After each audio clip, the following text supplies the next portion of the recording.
চলো ফাইনালি সেই সময়টা এসেই গেল যখন আমি আকাশে পাখির মতো উঠতে পারবো। ইয়েস, আর তোমার ওরা আমি আমার ক্যামেরায় ক্যাপচার করব। কিন্তু মিস্টার মুক্ত পাখি, খোলা আকাশে এত দূরে উড়ে চলে যেও না যে কোথাও হারিয়ে যাও। Don't worry madam. আর এমনিতেও রনি স্যার যদি আকাশে হারিয়েও যান, ওনাকে মাটিতেই ফেরত আসতে হবে। ওড়ার আগেই তুমি আমাকে নিচে আসার কথা বলছো। চলো, হয়ে গেছি তৈরি। All the best.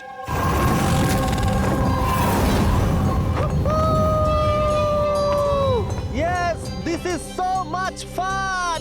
Oh my god! Yes, come on, keep going, keep going. Alia, I love you! Ronnie, I love you too. Wow, মনে হচ্ছে ওনার ভালোই এক্সপিরিয়েন্স আছে। অফকোর্স, আমেরিকাতে ও অনেক অ্যাডভেঞ্চার স্পোর্টস ট্রাই করেছে, বাঞ্জি জাম্পিং, প্যারাগ্লাইডিং, আরো অনেক। ইন্ডিয়াতে কোনো কিছু ট্রাই করেনি, আর যখন ইন্ডিয়াতে এসেছে এই সারাদিনের জন্য, তো কেন কিছু ট্রাই করবে না?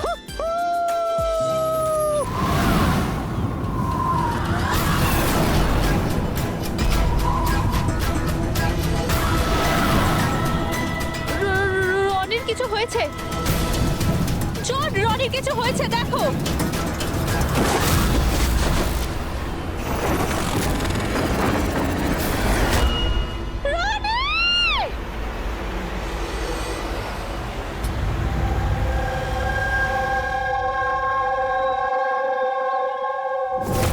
আমি আর রনি এখানে ছুটি কাটাতে এসেছিলাম। আমি কি করে জানবো এটাই রনির জীবনের শেষ দিন হবে? দেখো, আমরা জানি এই সময়টা খুব কঠিন, কিন্তু প্লিজ ভেঙে পড়ো না। আমি এবার নিউ ইয়র্কে গিয়ে ওর বাবাকে কি জবাব দেবো? আমরা একসাথে এসেছিলাম, কিন্তু ফিরে যাবো একা। আপনি কাউকে সন্দেহ করেন কে মারতে পারে রনিকে? স্যার, রনিকে কেউ কেন মারবে? আমরা তো এখানে কাউকে চিনিও না। এমনটা নয় তো যে ওর কোনো শত্রু আমেরিকা থেকে ফলো করতে করতে এখানে এসেছিল? না স্যার, রনির কোনো শত্রু এখানে ছিল না। He was such a lively person, সবাই ওকে পছন্দ করতো। তাহলে তুমি বলতে চাইছো এখানে ইন্ডিয়াতে ওর কোনো আত্মীয় স্বজন, বন্ধু বা অন্যান্য কেউ নেই এখানে? এই দেশটা আমাদের জন্য অচেনা স্যার। সবকিছু এই প্যারাগ্লাইডিং এর লোকেরা করেছে। Please arrest them. আপনি আমাকে কেন দোষ দিচ্ছেন? এটা আমাদের রুজি রুটির ব্যাপার, আমি কেন মারতে যাব ওনাকে? তাহলে কে মেরেছে রনিকে? স্যার, এটা তো আমিও বুঝতে পারছি না। 3000 ফুট উচ্চতায় গুলি কি করে চললো? কেই বা চালালো? তাহলে রনি 3000 ফুট উঁচুতে উড়ছিল? হ্যাঁ স্যার, আমি নিজে গিয়ার চেক করেছিলাম, আর কোনো প্রবলেম ছিল না তার মধ্যে। আর ওর আশেপাশে কাউকে উঠতে দেখেছো? আশেপাশে না স্যার, কেউই ছিল না। আকাশ একদম পরিষ্কার ছিল, চারপাশটাও পরিষ্কার ছিল, আর উনি ওনার রাইড এনজয় করছিলেন। কিন্তু হঠাৎ বুঝতে পারলাম না কি হলো, একদম দড়াম করে নিচে এসে পড়লেন। এই যে ক্ষতটা দেখছো, আমার মনে হচ্ছে অনেক দূর থেকে গুলি চালানো হয়েছিল, হয়তো কোনো রাইফেল দিয়ে। হ্যাঁ, রাইফেলই হবে, কারণ যে হাইটে এই উড়ানটা উড়ছিল ওখান থেকে তো কোনো শার্প শুটারই গুলি চালাতে পারে, কোনো রাইফেল দিয়ে।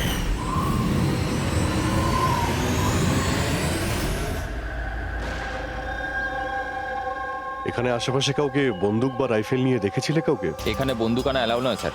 আপনি আসল বন্দুকের কথা বলছেন স্যার? পুজোর ক্যাপ বন্দুক ফাটানোরও অনুমতি নেই। আপনারা কাউকে দেখেছেন এখানে?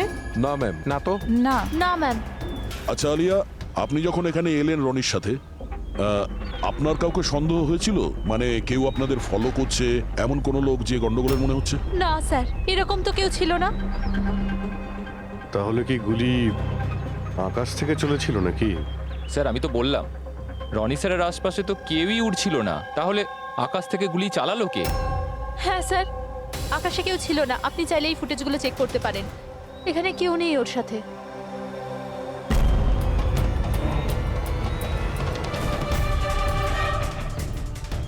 এই ফুটেজে তো রনির আশেপাশে তো দূরে দূরেও কাউকে দেখা যাচ্ছে না। স্যার, নিচে থেকে ওপরে তো কেউ গুলি চালায়নি।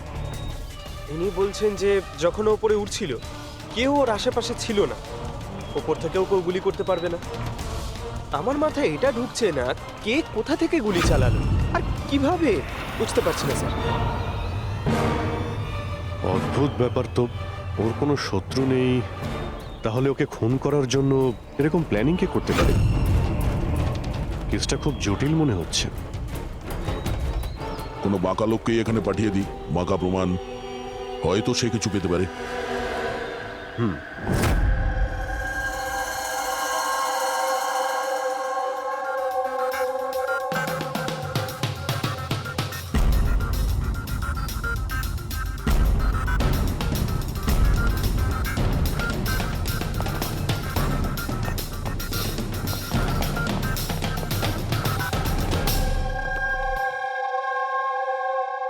আরে বাহ, আজকে আপনারা দুজনে এমন ভাবে কাজে ডুবে আছেন যে মনে হচ্ছে যে অনেক প্রমাণ আমাদের হাতে দিয়ে আমাদেরকে পাঠাবেন এখান থেকে। অনেকগুলো প্রমাণ, হ্যাঁ, আর যদি একটাও না পাওয়া যেত? সোজা করে বলো না, কোনো প্রমাণ পাওনি, খুঁজে দেখোনি? ডক্টর সালুকে ওই গুলির ব্যাপারে কিছু জানতে পারেননি? আপাতত এইটুকু জানতে পেরেছি ভাই, ওপর থেকে কোনো ইউএফও গুলি চালিয়েছে। শালুকে তুমি না কোনোদিনই সোজাসুজি করে কথা বললে না। আরে এটা কি, এটা বোঝাও, আমাকে বোঝানোর জন্য এরকম করছো? হ্যাঁ, বলো। এ দেখো বস, রনি মাটি থেকে 3000 ফুট উঁচুতে উঠছিল, আর ওর গুলিটা লেগেছে তার ওপর থেকে প্রায় 1000 ফুট উঁচু থেকে। আর এই গুলিটা 60 ডিগ্রি অ্যাঙ্গেলে এসে গায়ে লেগেছে। আমার তো ভেবেই কেমন যেন মাথাটা ঘুরছে। আকাশের উপর থেকে কে গুলি চালাতে পারে ওর উপর? এটা কিভাবে সম্ভব? এখনো হয়নি, আরো বাকি আছে বস। এই গুলিটা প্রায় 3 কিলোমিটার দূর থেকে ছোড়া হয়েছে। ভারী অবাক কাণ্ড, তাই না দয়া? 3 কিলোমিটার দূর থেকে গুলি চালানো হয়েছে। 60 ডিগ্রি অ্যাঙ্গেলে রনির গলার ভেতর ঢুকে যায় আড়াআড়ি। তার মানে রাইফেলটা খুব পাওয়ারফুল ছিল মনে হয়। একদম ঠিক বস, রাইফেলটাও পাওয়ারফুল ছিল, আর গুলি যে চালিয়েছে তারও হাতটা পাকা। এত উঁচুতে হাওয়া খুব জোরে প্রবাহিত হয়, আর টেম্পারেচারও কম বেশি হতে থাকে। তবুও লক্ষ্যটা মিস করেনি, একদম নির্ভুল পয়েন্টে গিয়ে লেগেছে। গুলি যে চালিয়েছিল খুব পাকা খেলোয়াড়, ডক্টর, সব শুটার। একদম। আর এইরকম শার্ট শুটার সহজে তো পাওয়া যায় না যে এই কাজটা করে দেবে। কিন্তু স্যার আমরা সমস্ত ভিডিও দেখেছি।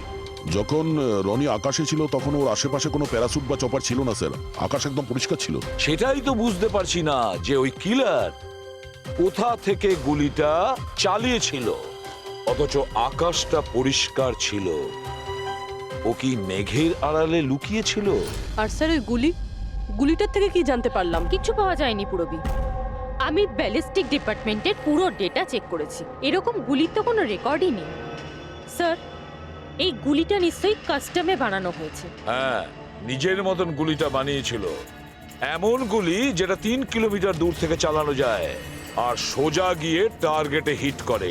আর স্যার, এই গুলিটা যখন এত শক্তিশালী, তো এর রাইফেলটাও বেশ স্পেশাল হবে। হ্যাঁ, এক কাজ করা যাক, গুলিটাকে ব্যালিস্টিক ডিপার্টমেন্টে যাচাইয়ের জন্য পাঠাই, দেখি কি রিপোর্ট আসে।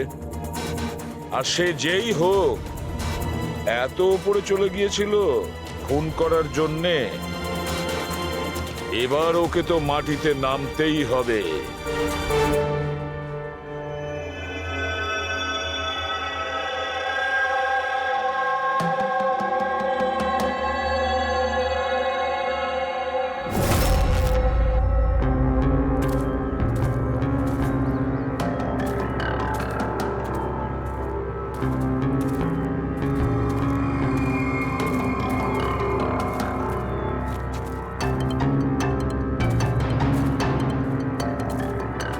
ব্রাদার, উই ক্যান ডু ইট। আরে ইয়ার গুরু, আর চলতে পারবো না, খুব হাঁপিয়ে গেছি আমি। ব্যাস নবীন, আর বেশি দূর নয়, 3000 ফিট চড়ে ফেলেছি, পাশেই আছে। We can do it, come on.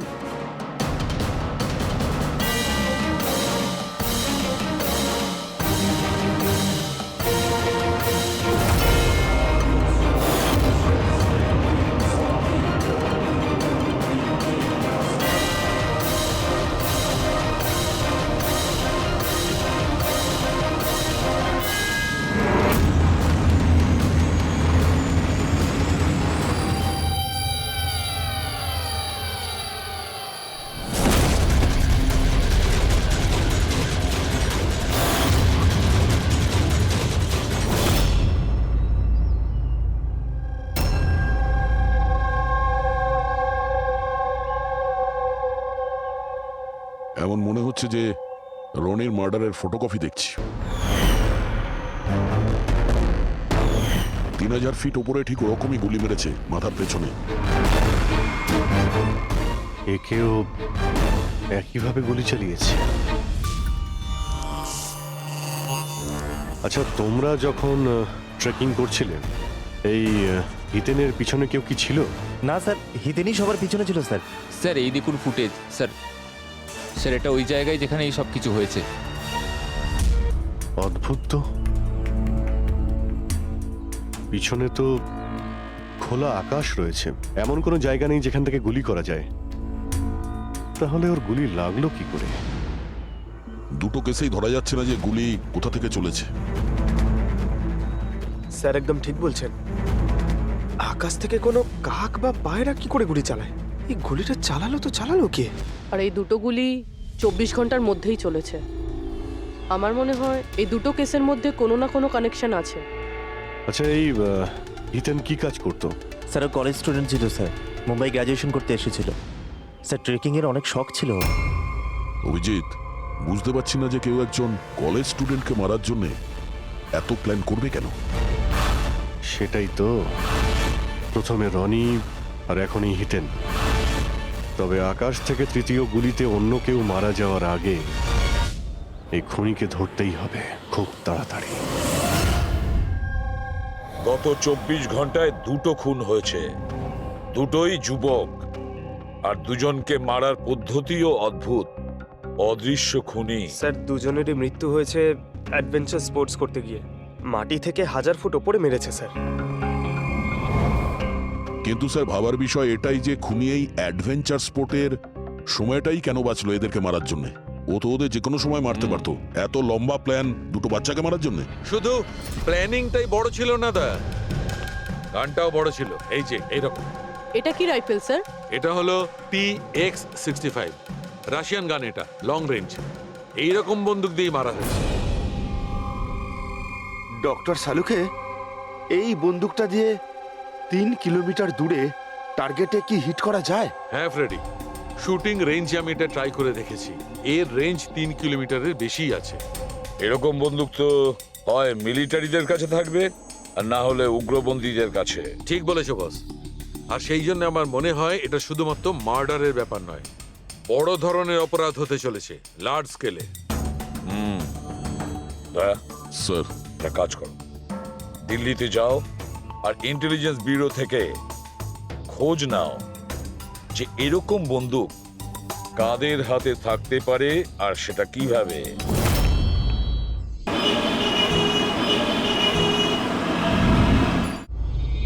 এই সমস্ত খুন এই রাইফেল দিয়েই হয়েছে।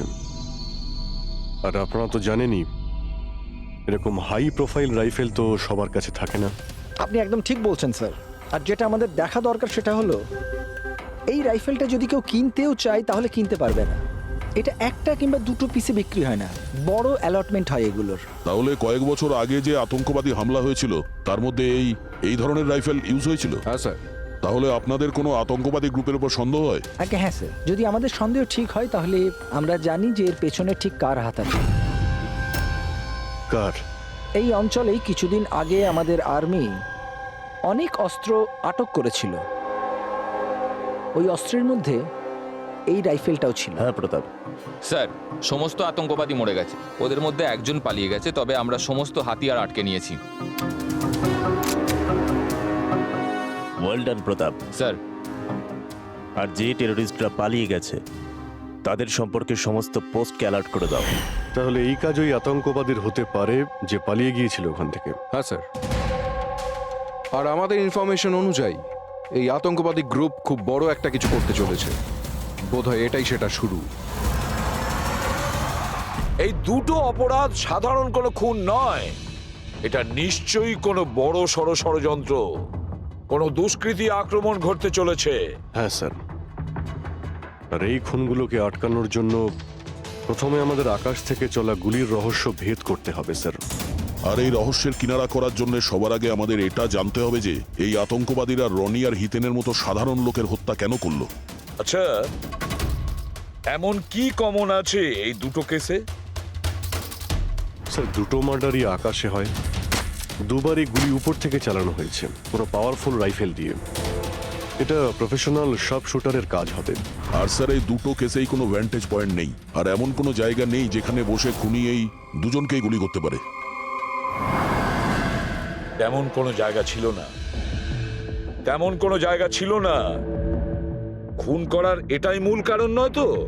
তাহলে স্যার আপনি বলতে চাইছেন যে খুনির কাছে বসে গুলি চালানোর কোনো জায়গা ছিল না, আর ও এটা শিওর হতে চেয়েছিল যে টার্গেট যেন কোনোভাবেই মিস না হয়, সেই জন্যই ও এদের উপরে প্র্যাকটিস করছিল। Exactly Abhijit, exactly. সে গুলি ছোড়ার প্র্যাকটিস করছিল। তার মানে স্যার ওর আসল টার্গেট অন্য কেউ। স্যার যদি কোনো ভ্যান্টেজ পয়েন্ট নাই থাকে তাহলে ও গুলি চালাচ্ছিল কোথা থেকে? পঙ্কজ, উত্তরটা তোমার প্রশ্নের মধ্যেই লুকিয়ে আছে। আচ্ছা এটা বলো, আমরা মানুষ ডানা ছাড়া আকাশে কিভাবে ওড়ে? স্যার এরোপ্লেন বা হেলিকপ্টারের মাধ্যমে। ব্যাস, তুমি তোমার উত্তর পেয়ে গেছো। কিন্তু স্যার ওখানে ওই ক্রাইম সিনে আকাশের ওপর কোনো চপার তো ছিলই না স্যার, না কোনো কেবল কার ছিল ওখানে। তাহলে অন্য কিছু থাকবে, অন্য কিছু থাকতে পারে। অভিজিৎ, ম্যাপটা বের করো, ওই এলাকার চারপাশটা ভালো করে দেখো, দেখো এমন কিছু পাওয়া যায় কিনা। এমন কিছু আছে নাকি যেখান থেকে মানুষ হাওয়ায় উঠতে পারে? জঙ্গল আছে, আর হ্যাঁ, দুটো হট এয়ার বালুন রেঞ্জও রয়েছে। একটু দেখো তো, যেখানে খুন হয়েছিল সেখান থেকে এটা কতটা দূরে? স্যার এই দুটো 60 কিলোমিটার রেডিয়াসের মধ্যে। তাহলে একটা কথা তো কনফার্ম, খুনি ওখানে হট এয়ার বেলুনে বসেছিল আর সেখান থেকেই ও গুলি চালিয়েছিল 3 কিলোমিটার দূর থেকে। স্যার কেউ যদি হট এয়ার বেলুনে চড়তে চায় তাহলে আগে থেকে বুকিং করতে হয়, এমনি কেউ যেতে পারে না। কোনো ব্যাপার না, তোমরা ওই হট এয়ার বেলুনের অফিসে গিয়ে খোঁজ নাও যে এমন কোন টুরিস্ট ছিল যে ওই দুটো দিনে ওই দুটো হট এয়ার বেলুনে ঘুরেছিল। এটা টোটাল 12 জনের লিস্ট আছে যারা সেদিন হট এয়ার বেলুনে বসেছিল। কিছু জন একা বসেছিল, কিছু জন গ্রুপ বানিয়ে বসেছিল। তোমার কি মনে আছে এদের মধ্যে কতজনের কাছে কোনো জিনিস বা ব্যাগ ছিল? বা কোনো সন্দেহজনক কাউকে দেখেছো? না, বদমাস তো কাউকে লাগছিল না, কিন্তু একজন বয়স্ক আন্টি ছিলেন, পিঠে একটা ব্যাকপ্যাক ছিল আর চোখে চশমা আর মাথায় টুপি পরেছিলেন। হ্যাঁ, আমরাও অবাক ছিলাম যে এই বয়সে এই সব ট্রাভেলিং এর ইচ্ছা। আর যখন ফটো তোলা হচ্ছিল উনি লজ্জা পাচ্ছিলেন আর নিজের মুখ লুকোচ্ছিলেন। রবি, এই বয়স্ক আন্টি শার্প শুটার শুনে একটু অদ্ভুত লাগছে না? হ্যাঁ স্যার, আমি এখানে পাইলট। 25শে ফেব্রুয়ারি স্যার সব মিলিয়ে আমি 6 জনকে এয়ার বেলুনে চাপিয়েছি স্যার, আর 2 জনকে দিনের স্যার। আচ্ছা, তাদের মধ্যে কেউ মানে গন্ডগোলের লোক মনে হয়েছিল, কিংবা যার কাছে কোনো জিনিসপত্র ছিল? স্যার এরকম তো কেউ ছিল না। হ্যাঁ, একজন বয়স্ক মানুষ ছিল, জানি না কারো বারবার চিৎকার করছিল। হয়তো ওর মুড খারাপ ছিল বা খিটখিটে ধরনের ছিল। ওনার হাতে কোনো কিছু ছিল? জিনিস তো ছিল না। হ্যাঁ, একটা লাঠি নিয়ে হাঁটছিল। লাঠি নিয়ে হাঁটছিল?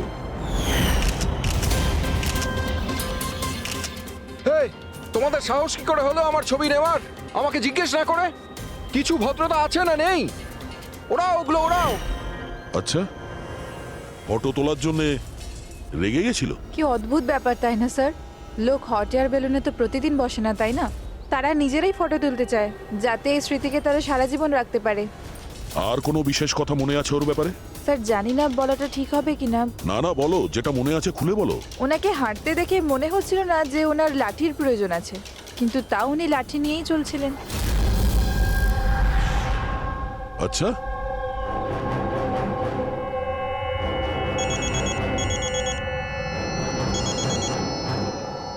হ্যাঁ স্যার। কিছু জানতে পারলে? স্যার এখানে একজন বয়স্ক মহিলা এসেছিল আর তার হাতে একটা ব্যাকপ্যাকও ছিল। আর হ্যাঁ, ওই মহিলা ছবিও তুলতে চাইছিল না। আচ্ছা, এখানেও একজন বুড়ো লোক এসেছিল হট এয়ার বেলুনে চড়তে লাঠি নিয়ে, আর তারও ফটো তোলায় আপত্তি ছিল। স্যার এই বয়স্ক মহিলা আর বয়স্ক লোক একই ব্যক্তি নয় তো? ওই শার্প শুটার, ওর ব্যাগে আর ওর লাঠিতে ওই রাইফেলটা ছিল যা দিয়ে খুন করেছে। আর স্যার দুদিনই এ একাই ওপরে গিয়েছিল, কারণ যদি অন্য টুরিস্টের সাথে যেত তাহলে রাইফেল সেট করতে আর টার্গেট সেট করতে প্রবলেম হয়ে যেত। না পুরবি, আমার মনে হচ্ছে একলা যায়নি। মানে ওই হট এয়ার বেলুন চালানো আর সঙ্গে এই রাইফেলটা চালানো দুটো কাজ একসঙ্গে করা মুশকিল। ওই হট এয়ার বেলুনের পাইলটও ছিল সঙ্গে। মানে স্যার এই অপরাধে পাইলটও যুক্ত? একটা কাজ করো, ওই পাইলটটাকে ধরো তাড়াতাড়ি। ওই দিন ওই বয়স্ক মহিলাকে বেলুনে উপরে কে নিয়ে গিয়েছিল? পাইলট কে ছিল? সঞ্জীব ছিল। এই, পালা! পালাবি না, দাঁড়া দাঁড়া দাঁড়া। না আমাকে মারতে পারবে না ওকে। এই এই সঞ্জীব,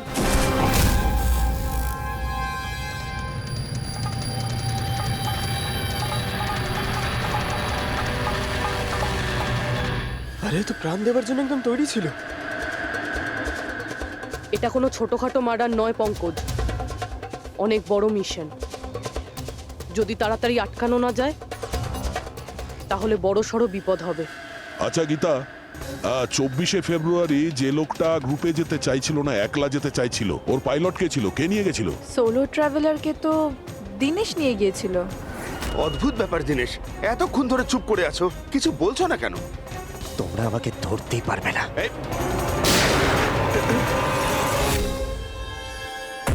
এখন যমরাজ তোকে অ্যাপয়েন্টমেন্ট দেওয়ার মুডে নেই। যতক্ষণ না আমাদের প্রশ্নের উত্তর আমরা পাবো, তোকে বেঁচে থাকতে হবে। চল। মারো, যত পারো মেনে নাও, আমার কিচ্ছু যায় আসে না। আর তাছাড়া তোমাদের এই আইনের কমজোরি থাপ্পড়ে এত শক্তি নেই যে আমার অপরাধের মজবুত হাড়কে গলাতে পারবে, বুঝলে? তোমার ওপর যদি টর্চার করতেই হতো তাহলে ওর জন্য তো 2 মিনিটের কাজ আমাদের কাছে।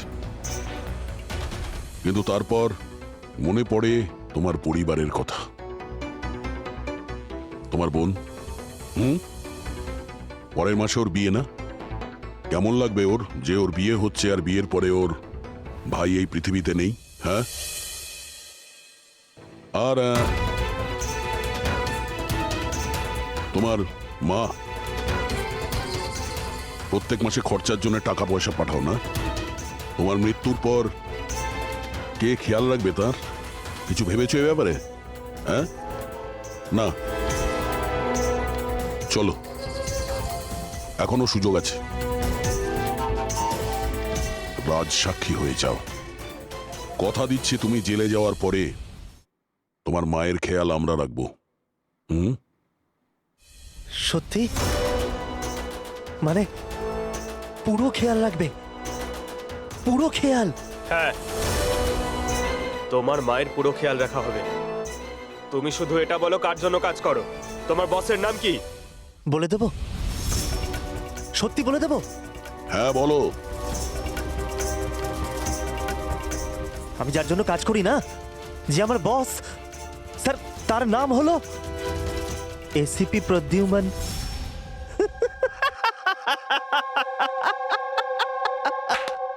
এসিপি প্রদ্যুম্ন, যাও ধরে নাও আর গ্রেফতার করে নাও তাকে।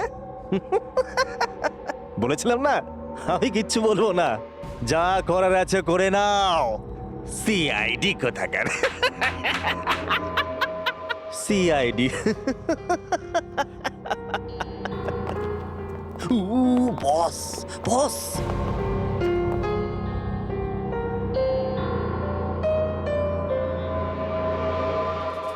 কোনো ব্যাপার না, কিচ্ছু বলতে হবে না। এখন না তোমাকে কিছু জিজ্ঞাসা করব, কিছু বলার জন্য তোমাকে আমরা জোর জবরদস্তিও করব না, কিচ্ছু করব না। শুধু একটাই কাজ করব, আমরা তোমাকে ঘুমোতে দেব না। শুতে দেবেন না? এমনিতেও আমি জেগে থাকলেও আমি আপনাদের কিছুই বলবো না। কোনো প্রয়োজন নেই, কিচ্ছু বলো না, কিন্তু আমরা শুতে দেব না তোমাকে। ওকে ভাই দয়া, আমি এটা শুনেছিলাম যে মানুষ কোনো কিছু না খেয়ে অনেক দিন সার্ভাইভ করতে পারে, কিন্তু না ঘুমিয়ে কত কষ্ট হবে এই বেচারার। তোর বাঁচাটা খুবই মুশকিল, আমি এসব দেখতে পারবো না।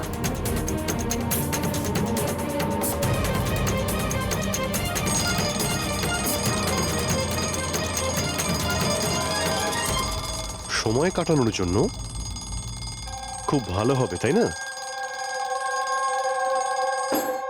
তোর জীবনের শেষ মুহূর্তগুলো তুই এই কাঁটার সঙ্গে গুনতে থাকবি, ঠিক আছে? Thank you. ওকে ঘুমোতে দিও না।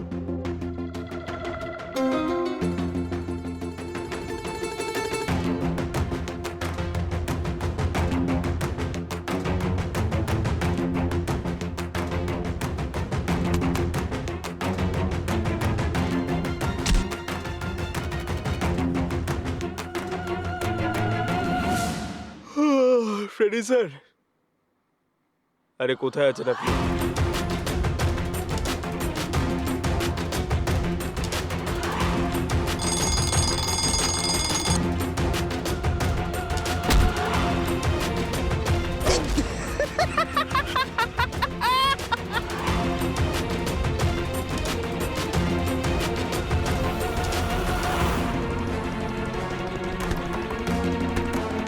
যতক্ষণ না মুখ খুলবি চোখের পাতা এক করবি না, বুঝলি? 5 মিনিটের জন্য নয়।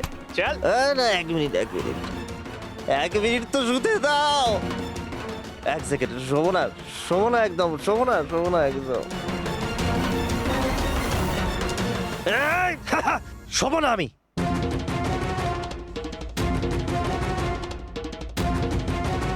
এবারও ভেঙে পড়বে।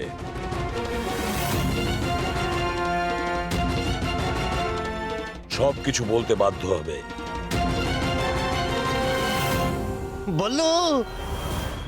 বললো তুই শুবি না, ওঠ।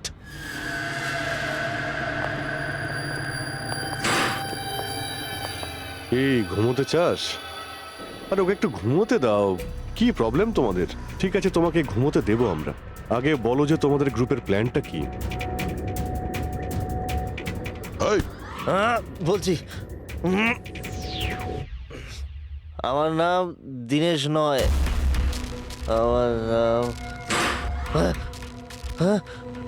আমার নাম বল্লু। দীনেশ নয় আমার নাম। আর আমাকে স্পেশালি এই মিশনের জন্য তৈরি করা হয়েছিল। আর যে 2টো মার্ডার হয়েছিল না, ওটা প্র্যাকটিস ছিল। আমাদের আসল মিশন হলো ওকে মারা। আর ওই যে ওকে কি যেন নাম, স্টিভ মার্টিন। ওই শান্তির দূত যে সম্প্রতি ভারতবর্ষে এসেছে দেশে শান্তির বার্তা নিয়ে, যাতে সমগ্র বিশ্ব এই বার্তাকে সমর্থন করে, যাতে উগ্রপন্থীরা শেষ হয়। এসিবি, আমরা চাই না যে আতঙ্কবাদ কখনো শেষ হোক। আর স্টিভ মার্টিন তো মরবেই, তোমরা কিচ্ছু করতে পারবে না। আর আর যদি তোমরা বাঁচিয়েও নাও না, আমরা স্টিভ মার্টিনকে খতম করে দেবো একেবারে। আমাদের যে শার্প শুটার আছে না, একদম পাক্কা নিশানা তার। কোথায় মারবে ওকে আর কখন বল? ও যখন কনফারেন্সে ভাষণ দেবে না, ওটাই সব থেকে সঠিক সময়। ওটাই সব থেকে সঠিক সময় হবে। ওই সময় ওর আশেপাশে কোনো সিকিউরিটি থাকবে না।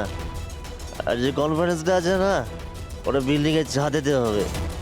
তো ওই হট এয়ার বেলুনেতে আমাদের শার্প শুটার যাবে আর ওখানেই গুলি মারবে। কনফারেন্স ঘন্টাখানেকের মধ্যে শুরু হবে। এখন তাড়াতাড়ি ওখানে আমাদের পৌঁছতে হবে।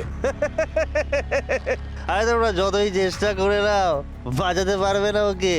আর হ্যাঁ, তোমরা যদি বাঁচিয়েও নাও না, তাহলে আমরা আবার প্ল্যান করবো, দ্বিতীয়বার মারবো। কে মারবে?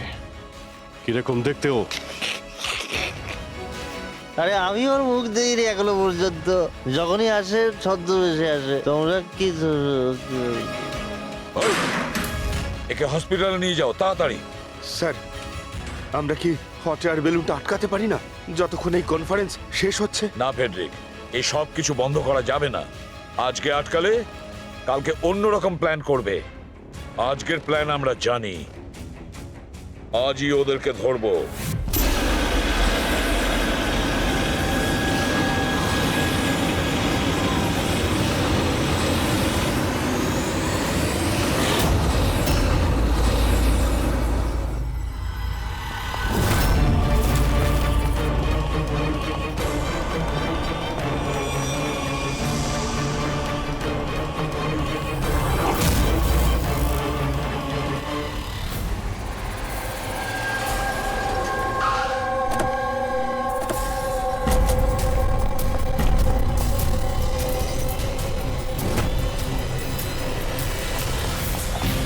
সিআইটি।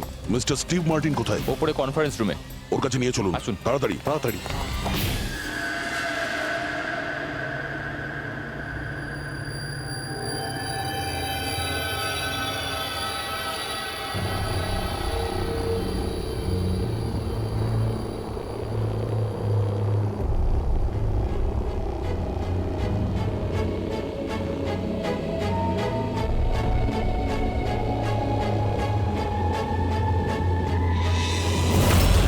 স্যার এখানে 4টে বেলুন আছে, দুটো ওপরে আছে আর দুটো রেডি হচ্ছে। আমার সামনে যে বেলুনটা আছে স্যার, ওতে একটা কাপল আছে আর ওই ছেলেটার কাছে ব্যাকপ্যাক আছে। নজর রাখো ওদের উপরে। কারা কারা আসছে, কারা কারা যাচ্ছে, সবাইকে ফলো রেখো, ওকে?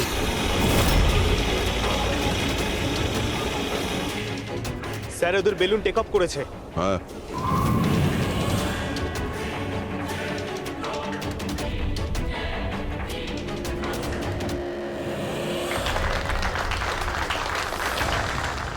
এই দুনিয়াতে টেরোরিজম কেন আছে, এই প্রশ্নটা আমাদের জানা দরকার।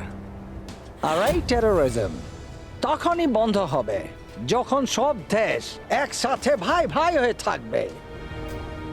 টেরোরিজমকে আমাদেরকে গোড়া থেকে উপরে ফেলতে হবে।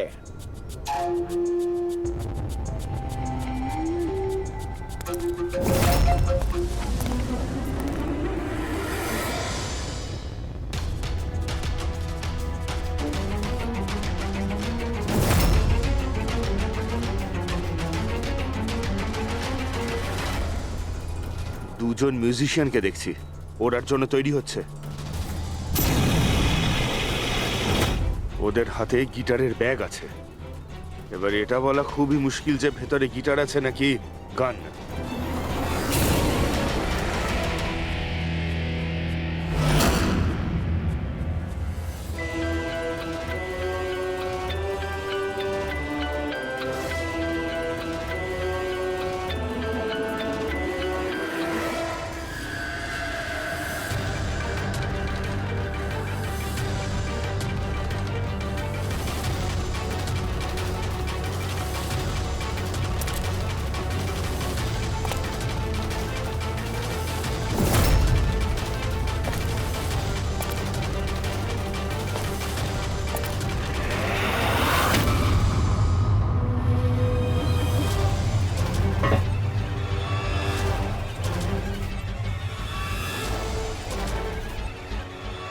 স্যার আরও একটা লোক এসছে, ওর কাছে একটা ব্যাকপ্যাক আর একটা ক্রাচ রয়েছে। অপেক্ষা করা যাক।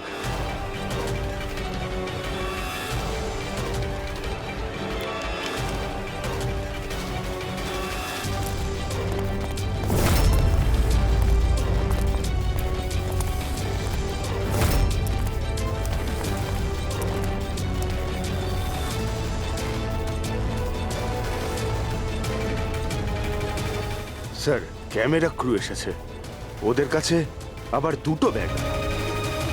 Camera crew?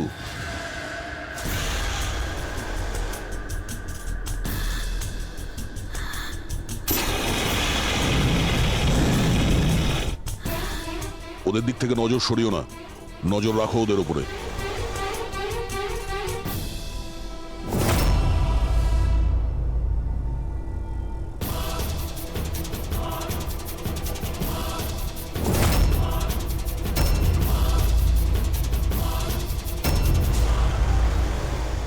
স্যার এখানে তো অনেক বেলুন উঠছে। সুইসাইড বম্বিং কি এটা? কেউ নিজের খুশিতে নিজের প্রাণ কি করে দিতে পারে? জীবন precious. Oh no, we need to respect এতগুলো বলুন, এর মধ্যে আমরা যেটা খুঁজছি সেটা কোনটা? মনে হচ্ছে ছদ্মবেশে এসছে, মুখ দেখে গন্ডগোলের মনে হচ্ছে।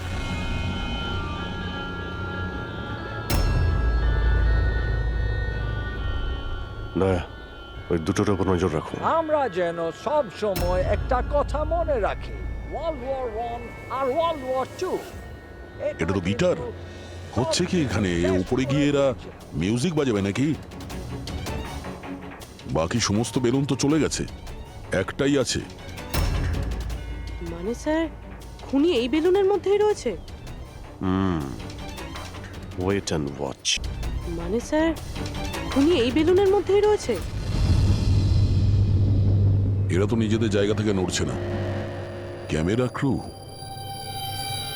স্যার, এ কোথায় গায়েব হয়ে গেল?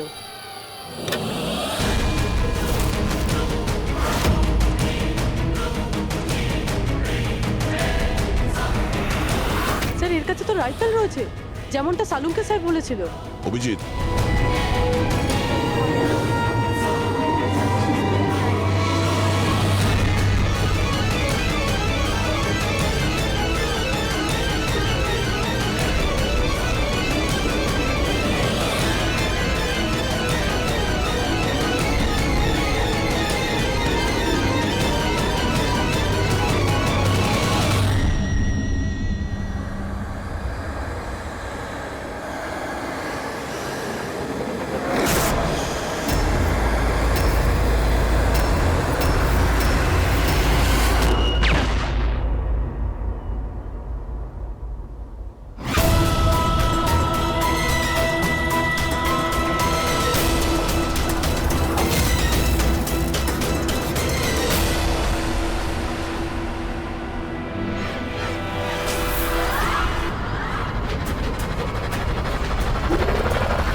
Mister Steve, your life in danger. আপনার জীবনের সংশয় আছে। তাহলে কি করবে? We have a plan. Thank you সিয়াজি। যদি আজকে আপনারা ঠিক সময় না আসতেন, আমি বেঁচে থাকতাম না। দেখুন, বিপদ কিন্তু এখনো কাটেনি, ঠিক আছে? এখনো খুনিকে ধরতে পারেনি, সেই জন্য be safe, be careful. Okay Freddy, Pankaj, ওই বেলুনে নজর রাখো, চোখের বাইরে যেন না যায়। হ্যাঁ স্যার, আমরা বেলুনটাকে ট্র্যাক করছি।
হ্যাঁ পুরবি,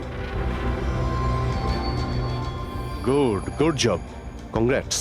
ওরা ধরা পড়েছে মিস্টার অভিজিৎ? হ্যাঁ, খুনি ধরা পড়ে গেছে। Yes, well done. সিআইডি অনেক বছর ধরে এই দেশের সেবা করে চলেছে, আর আজকে আরেকবার আপনারা একটা ভয়ঙ্কর টেররিস্টকে ধরেছেন। আজ আমরা একজনকে ধরেছি, এরপরে পুরো গ্রুপটাকে ধরে ফেলবো। Mister Steve, we are very proud of you. এই সমাজে আপনার মতো মানুষদেরই দরকার, যারা আপনার মতো সাহসী আর সৎ।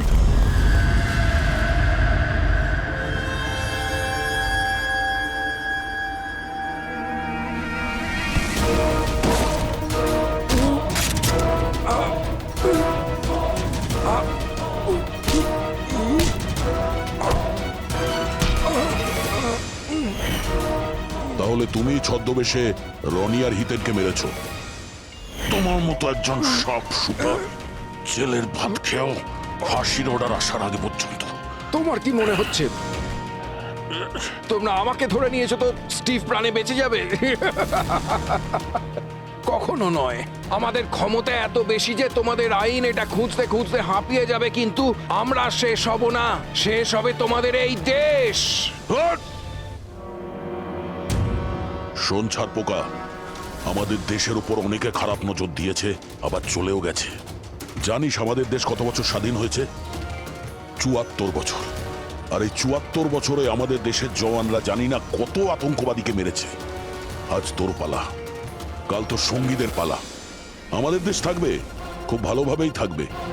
আর এই দেশ থেকে যদি কোনো জিনিস চলে যায় সেটা হলো আতঙ্কবাদ, বুঝেছিস? আতঙ্কবাদ।